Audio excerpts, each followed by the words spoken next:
Hello everyone, back in my usual environment. I wanted to come on here with a brief, basically just an etc. update, not really a reading update, and talk to you a little bit about my insights as to the trip that I took. And today is Friday, and we got back on very early on Wednesday morning. So we had set out early on Tuesday morning from Germany, but because we had a very long layover in Newark, we didn't get home until Wednesday, 1 a.m. So it was a very long travel day. And everything went fine. So this recap of my travel is not as horrendous as the one that I took in 2022 when all that stupid stuff happened. This is more like, in general, insights that I've gained about myself regarding travel.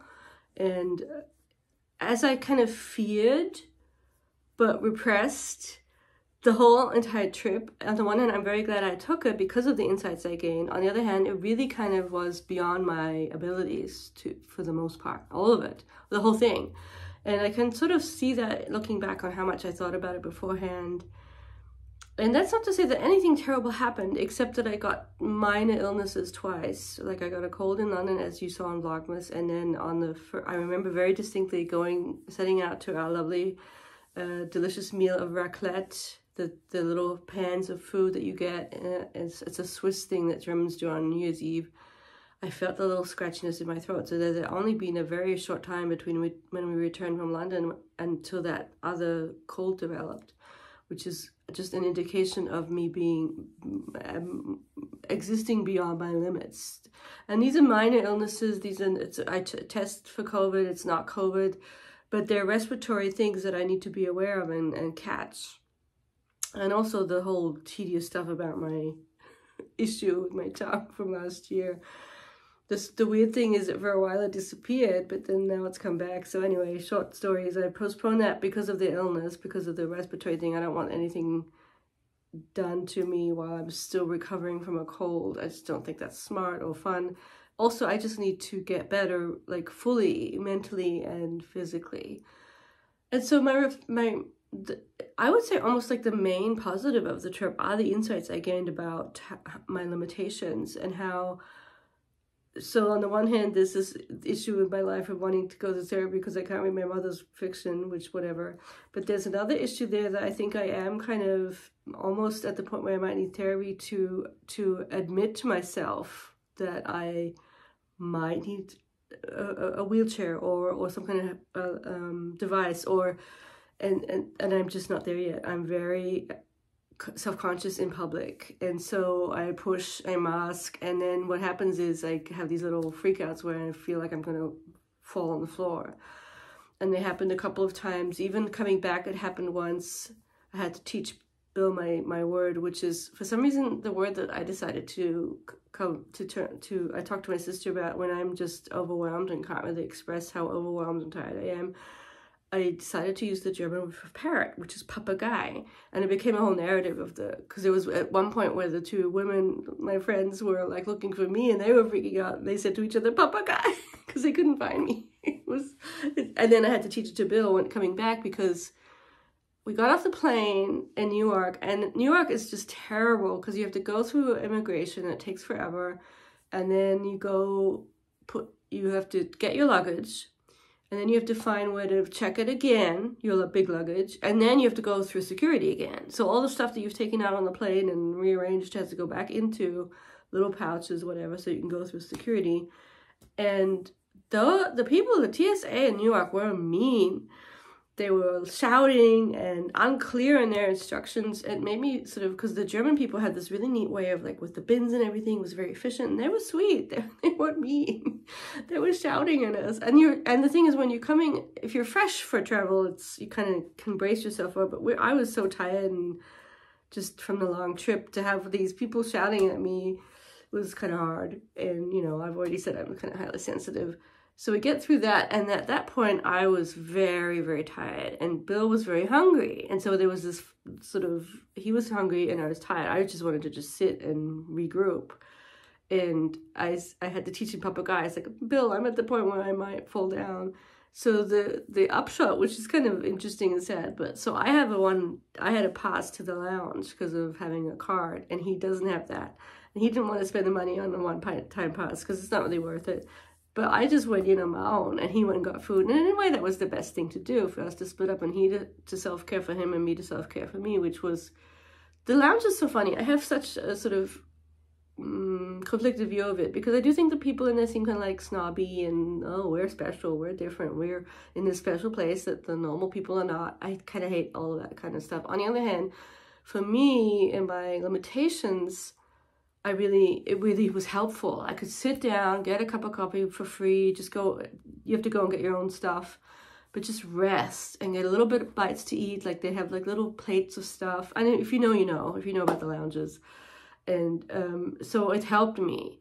And that's one insight I had, is that a lot of the things that help me are things that you can only afford if you are, you know, if you can afford them. So it's as if I can only travel. Like one insight that I've had is I kind of have had my limit of any kind of public transportation. England, the tube was terrible for me. I got sensory overload from the masses and just the having to sometimes navigate stairs when there was no lift. And in Germany, it was sort of strange, and I hate to even talk about it, but almost every time on the train or the bus, sorry for the noise of some truck or something, someone would get on who was unstable, and it was usually a man, and he would start proclaiming kind of weird philosophical stuff. People who are unbalanced psychologically could be something. And I always felt so bad for them, but then my sister kind of trained me, don't interact, don't make eye contact, because they might reach out, they'll engage, and not in a good way. And it happened a lot, and it really kind of threw me off. And I have a feeling it's the kind of thing you probably get used to. And I remember when I was young, I was on the public transportation all the time in Germany, and there was some instances when people were weird, and you just kind of dealt with it. But now it's sort of really, because I'm unused to it. And I'm also unused to that many people in spaces. And I kind of knew or thought that might happen, and it did happen. So in the end, we ended up taking more Ubers because it was just better and easier for me to get around with an Uber, but that's expensive. So that's my whole point of, it's as if I have to travel as if I were really rich. And, you know, I'm not poor, but I'm also not like someone who can do everything that way or wants to. So there's a bit of a tension there too. So yeah, I'm glad I went on the trip. I don't think that I could ever do this kind of what my sister got for us. So a cheap hotel out of the center of London where we had to tube it into to all the places. I can't do that. I'll have to, actually one thing I'm thinking of is looking into places where you just go and stay and you just read and have nice food, like a nice resort that's not too, you know, I don't know. I don't think I'm a Vegas person, even though I always contend that I am a friend of the lowbrow. I like bingo. I could see myself bingoing. There's a part of my brain that sort of is cool with that and thinks it's cool. And even casinos, I mean, I was like, oh, I want to go do the slots. I don't know. I don't know why I embrace that to a certain extent only, but I don't know. I think that's kind of cool. I'm easily entertained, and I'm not sort of snobby about that. Yeah, so, and that's why the lounge was like, oh, these people sitting there with their wine and just being cool and like doing their work. A lot of them were working, but you could just I don't know, just already even that kind of privilege kind of bugged me a little bit, even though I was in there, so I was doing it, but with my little one-day pass. So conflicts there. A hotel in Germany was interesting, and I liked it. The building was fascinating. It's a renovated building from the 15th century, and the woodwork was amazing. But it was strange. You could tell that it was sort of waning a little bit. Like they didn't really have a restaurant all the time, and maybe it was just because it was January. The people were really nice. The people in charge, they were all non-German, which I kind of liked. So it was actually an interesting experience. That was also, the hotel itself was also really mainly catered to very well-off people, or people who think they're that way. You know, snobby, like upper middle class people, and you could sort of tell. But they didn't bother me so much because they were sort of like old, but I don't know. They didn't bother me so much as the lounge people.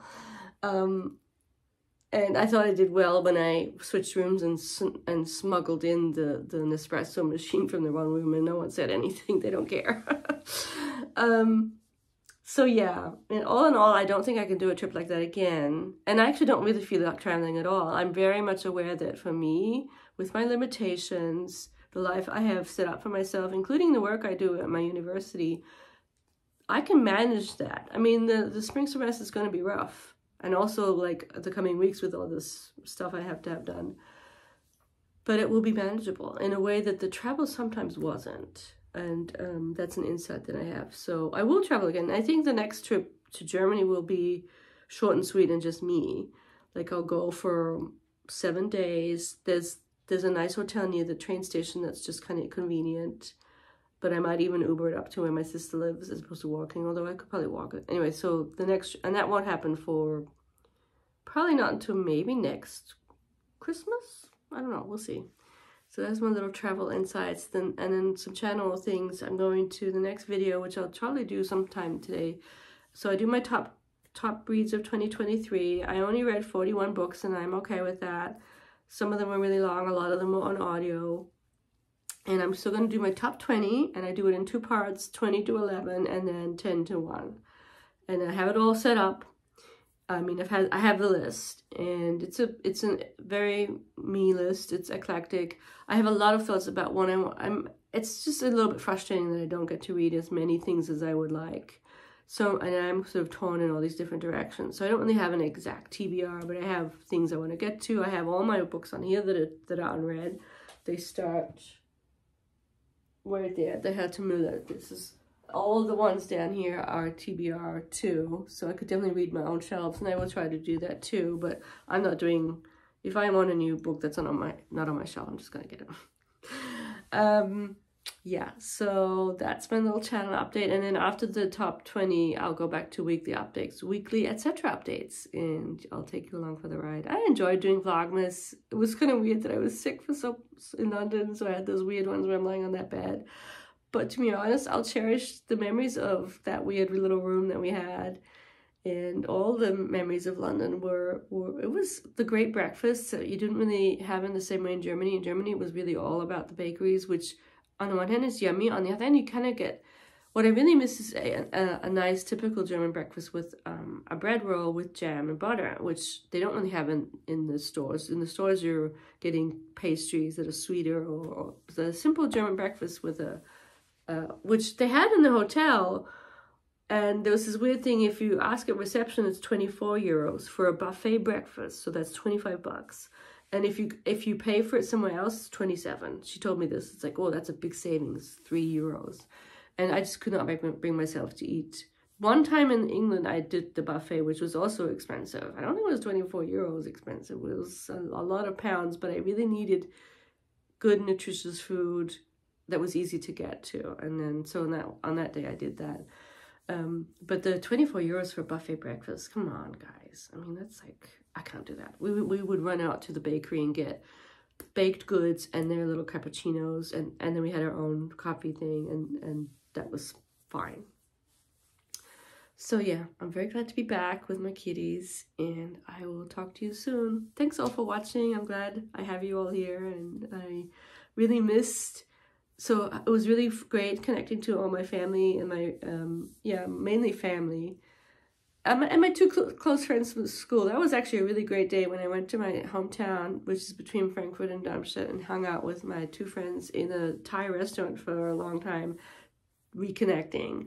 And we just fell right back into our little, what we would do in high school is every Saturday we would meet for tea. We always drink herbal tea, which I actually don't like anymore now, and some kind of baked thing in each of the people's houses. It was like we would change it up. And we had such good discussions, and we had a really good discussion too. It was probably one of the best talks I had there while I was there. But what I wanted to say here at the end is how much I do notice how, and I think this is probably one of the main reasons I do the channel, is how that part of my brain really is just the channel, like the books I talk about, all my intellectual, well, not intellectual, but interests in terms of reading, mainly reading, but also, you know, thinking, philosophical stuff, just, and I guess it's mainly the books. And so you don't really get that with other people. I get that here through my interaction with you guys and through watching other people's YouTubes. It's missing from my real life. I just don't have that, and I think that's why a lot of us do booktube, right? Because we kind of get that kind of connection there. I mean, I have it a little bit through my job. I have sort of intellectual pursuits or interests that I can, and people to talk to through my job, but that's not quite the same as all the books I read and talk about. And sometimes there's overlap with what you're all reading too. So booktube fulfills an important part of my existence. On that note, I'll let you go. Bye. Thanks for watching.